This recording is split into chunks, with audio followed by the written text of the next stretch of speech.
For thousands of years in Africa, we lived as kingdoms, as empires. It wasn't until the Europeans arrived to colonize Africa before we started to have countries. In this video, I want to discuss, should Africa be borderless?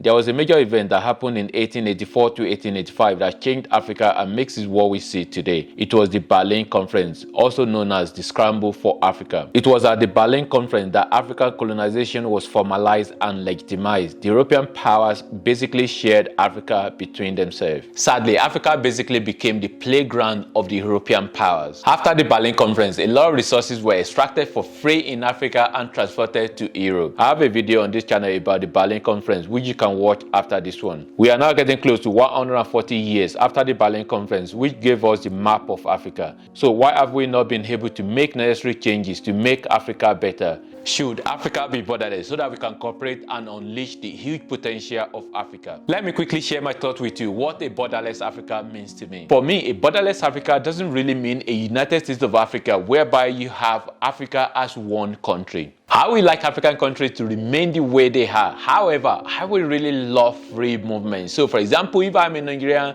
and I am going to South Africa, I just want to go there without needing to apply for visa. Or maybe a Kenyan is going to Ghana.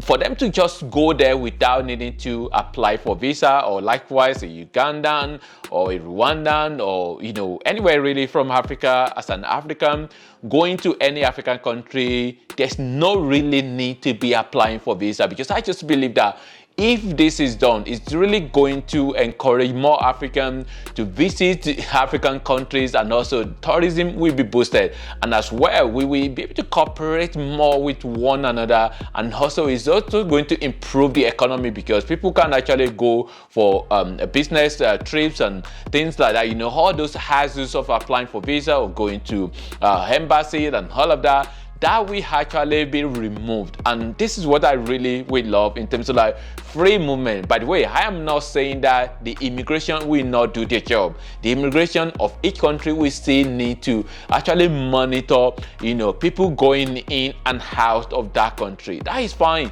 But to be able to then go without visa and just arrive in any country, as long as you are an African and holding a passport of an African country, that is what I would really love in terms of like a borderless Africa. Africa without border for me also means same currency. A very good example is in Europe, whereby they just have that one same currency, one common currency for the whole of the Europe in terms of like all the member states. So, and that is something that is really good that we can do in Africa in terms of like just actually having one common currency, which means that you can actually go from Nigeria and use the same currency in Ghana. You can go from Kenya to Uganda and use the same currency, or you go from South Africa, to Ivory Coast or Togo and use the same currency.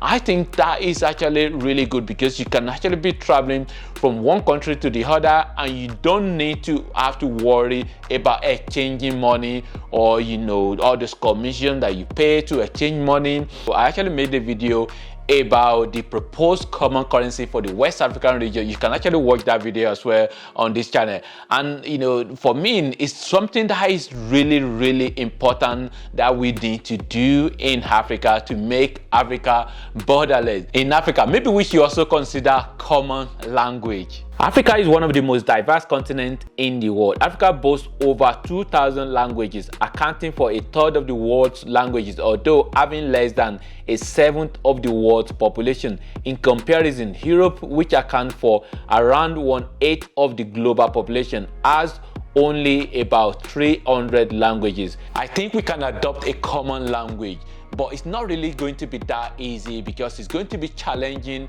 because we have a lot of languages in Africa, because no one ethnic group we want to accept another ethnic group language as the common language. But we can actually cooperate and pick one out of the most widely spoken languages in Africa and choose that language as a common language. And it's going to be done on a long-term basis. We can start teaching children, all the children in African schools, and start teaching them that particular language. And maybe even in the future, in the near future, we can actually use that particular language as the medium of instructions in our school. When children are taught in school with their mother tongue, actually it will help them more, because after all, when you go to other countries like Japan or China or Germany, they use their mother tongue to teach them in school.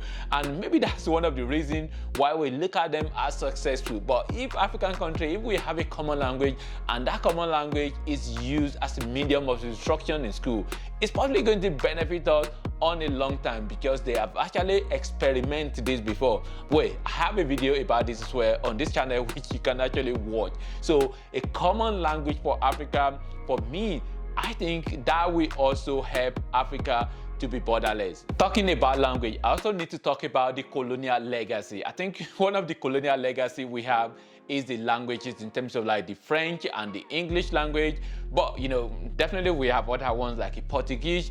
I'm not saying that we should get rid of the French and the English, because the world is now a global village. We need to use all this language, the French and the English. We need to use them to communicate with the outside world. But seriously, the Francophone and Anglophone African country, in terms of like the French-speaking and the English-speaking country, which by far are the most common one in Africa in terms of like the colonial legacy, I think we really need to rethink that as well, because I think it's actually also causing a lot of cooperation issues in African countries, in terms of like maybe a flight going from one English-speaking country to the French-speaking country, and then they might be having some tariff issues or some tax issue, and there are a lot of things going on behind the scene that is actually causing disunity in Africa when it comes to this colonial legacy.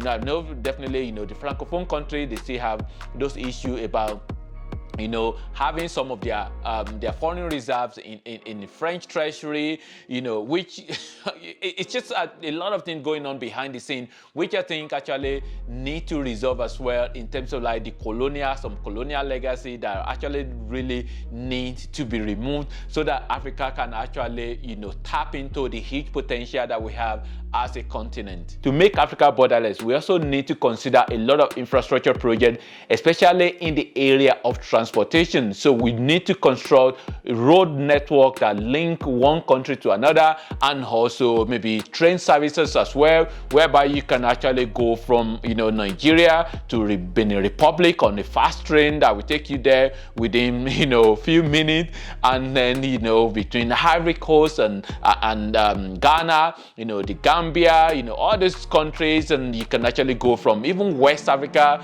You can have a rail line that go from West Africa into the Central Africa and take you to the East Africa. So all these massive projects as well need to be taken into consideration in terms of like making Africa borderless. I hope somebody find this video useful. Please let me know in the comment box below, what are the steps you think that we need to take to make Africa borderless, and do you think Africa should be borderless?